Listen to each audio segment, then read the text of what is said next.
Hi, I wanted to do a quick video for families about how they can use some of the strategies that we use in their children's classrooms to help keep our students structured and on task. And I want to share some ways that you can incorporate it into your daily routine with materials that you have on hand. We don't need a lot of technical equipment to make a lot of these things work. I'm Christine Reeve. I'm with Autism Classroom Resources and the Special Educator Academy. And I wanted to put this out there so that teachers have a tool that they can share with families to give them information about things to try at home. So one of the first things that we do for a lot of our students with autism, but also a lot of our other students with disabilities is, and it will work even with students, typical students who are having a hard time concentrating or staying on task. One of the things that we often do is create schedules. And these are just some examples of common schedules. I've made them a little bit portable here, but you could very easily set them up at home. If your teacher has sent home visuals, this is something you can do. If they've sent home visuals, the one thing that I would say is don't feel like you have to schedule your whole day. No one can live like that. We can schedule the classroom that way, but when it comes to families, I would say pick a small part of the day and start with that. So if you're having a hard time getting structured during the time that the student needs to work, then structure that time with some visuals. But maybe it's the bedtime routine or the dinner routine. Those can also be times that you might use schedules for. And there are all different kinds of schedules that you can use.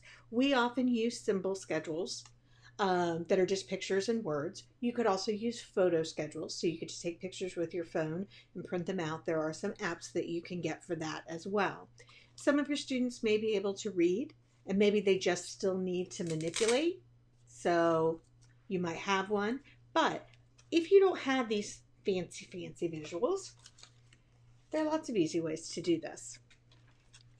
For instance, use Post-it notes. So obviously, if we have a student who can read, then this is going to make perfect sense. But if you have a student who doesn't read or whose reading comprehension is not great, if you've got different colored pieces of paper, construction paper would work. I like Post-it notes because I can stick them to something really easily with no Velcro, no laminating. None of that extra stuff is needed. And the way that you can set it up, let's say you're structuring a work time.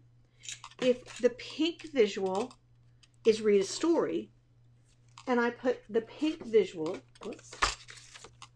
on the story, then he can easily check his schedule by taking this off and checking in. Pink with pink. Doesn't matter that he can't read it. And then you can read the story. When that's done, we come back to our schedule. It's worksheet. Okay. So I would put the worksheet visual on the worksheet. So then he just comes, takes it off, puts it on. You can take it off and he can do the worksheet. Boom. And then lunch. Lunch I might put on the refrigerator because that's the first place we're going to go. So that he begins to know that the yellow card means lunch. So you could do the same kind of thing. The other thing you could do is you could put the work that they need to do. Maybe it's not flat like a book. Maybe it's something he needs to put together like a puzzle. Put it in, if you've got any shoe boxes or any clear shoe boxes, they don't have to be plastic. And you can just put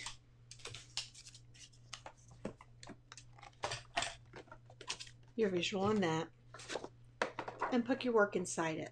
This is how we do independent work in a lot of our classes. And it's a really good way if you want them to do, say, 2 or 3 things, put each one in a bin. That way he can see, I do this and I put it away. I do this and I put it away. And then I get to do what I want to do. It helps to structure the task so it isn't so overwhelming. Sometimes it can be very overwhelming for some of our students if we're going to sit down and work, but I don't know how much work I have to do. So those are some simple ways just to set up a structured schedule. Now, obviously, if you have a student who can read, just write out the schedule. If you have a dry erase board, or just use a piece of paper or a Post-it note. And you can write it down and cross it off just like we all do with our to-do lists. Visuals can help our students see what we expect from them and they can help them to understand what needs to be done before they get a break or something that they want to do. And that often makes it easier. You know, if you think about it, for all of us, if we're tackling something we don't want to do, we often think, I'm going to get this done and then I get to go take a nap, or I get to go take a bath, or I get to go watch a TV show. Whatever it is, we all kind of do that in our heads. This is structuring it for the students in that way. Now, for some of our students, if we did that many, even 3 visuals might be too much. For some of those students, we might use a first then board.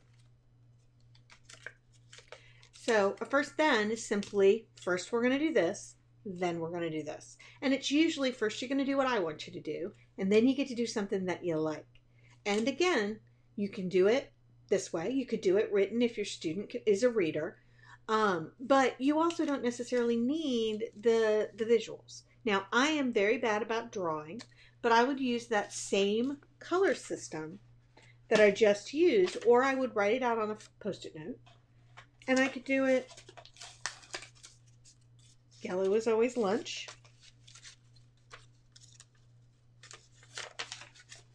Put it on a clipboard. It'll be a little bit easier to deal with. Lost my book. First, we're going to read a story. That's all you have to do. You could even write them in different colors if you wanted to do it with different colored pens. It doesn't have to be complicated. It doesn't have to be formal. Visuals don't even have to be pretty. They just have to be functional.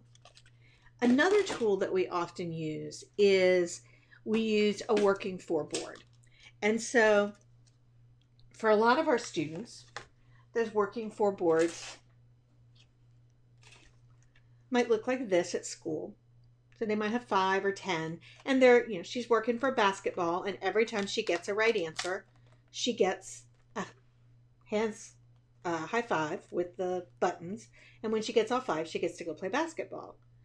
Okay, so you might have this at home, and you can use it. Maybe you don't have the buttons. You can use pennies. So, and this one's actually available for free. I'll put a link underneath the video if you want to download it. From Teachers Pay Teachers.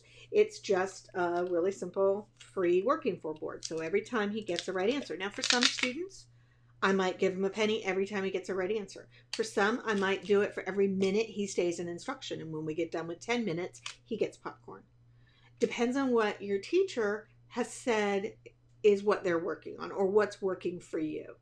So this is something that's very easily done. But if you don't have one of these, or you don't have a printer and you don't want to print it out, you can also do this on a Post-it note. You can do almost anything on a Post-it note. And so every time he gets it right, we're working for snack. And every time he gets it right,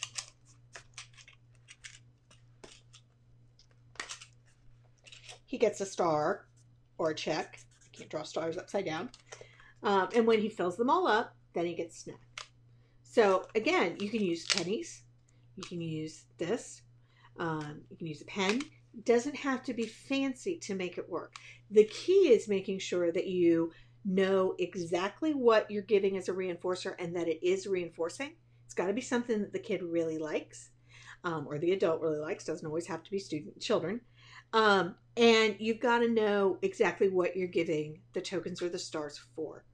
So if you're giving it for participation or behavior or correct answers. So you want to be specific so you know exactly when to give it, so that, and you have to know kind of how many he can work for. Ask your teacher.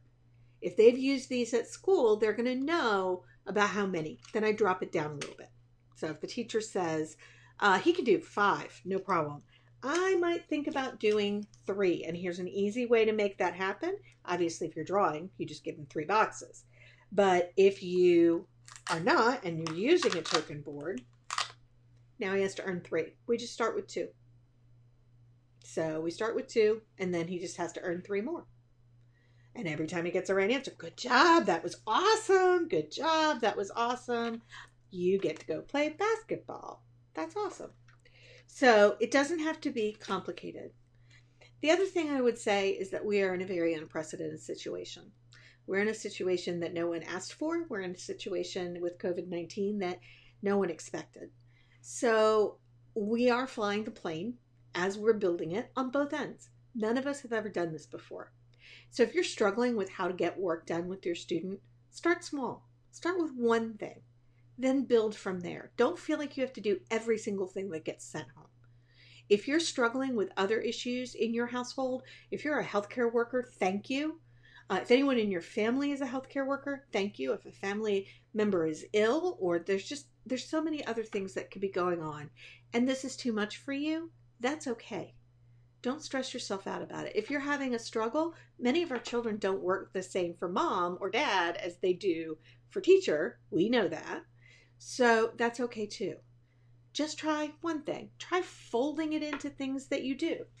I'll put a link to this that's in my TPT store or in my resource library. But they're just simple scavenger hunts. So let's go for a walk and find these 6 things. And when we see it, we talk about what is it? What color is it? Show me which one had feathers. Show me which one had petals. So we're building language by doing this. Read with your child. It doesn't have to be complex. It doesn't have to be all the academics.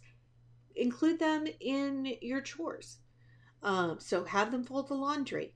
Have them help you cook dinner and count the ingredients, or tell you about the tools that you're using to make dinner. Have them set the table. There's lots and lots of things that you can do that are exactly what our students need to learn. So if you have questions and you're not sure what to do with your child, ask your teacher. That's what they're there for. So if they're sending work home, they are a resource for you. So definitely respond. Hopefully they are reaching out. I know most of them are doing that as part of the program. I'm going to add some links. There's a great Facebook Live at the Autism Society of America that I participated in. If you have college-age students who've come back with or without disabilities, they have some great suggestions for that. I have some of these same suggestions with a little bit more for how to build socialization within that Facebook Live. So I'll link that under this video as well. Take a deep breath. Thank you to everybody who's out there taking care of everybody else. Stay safe, stay happy, and we'll get through this together. Thanks.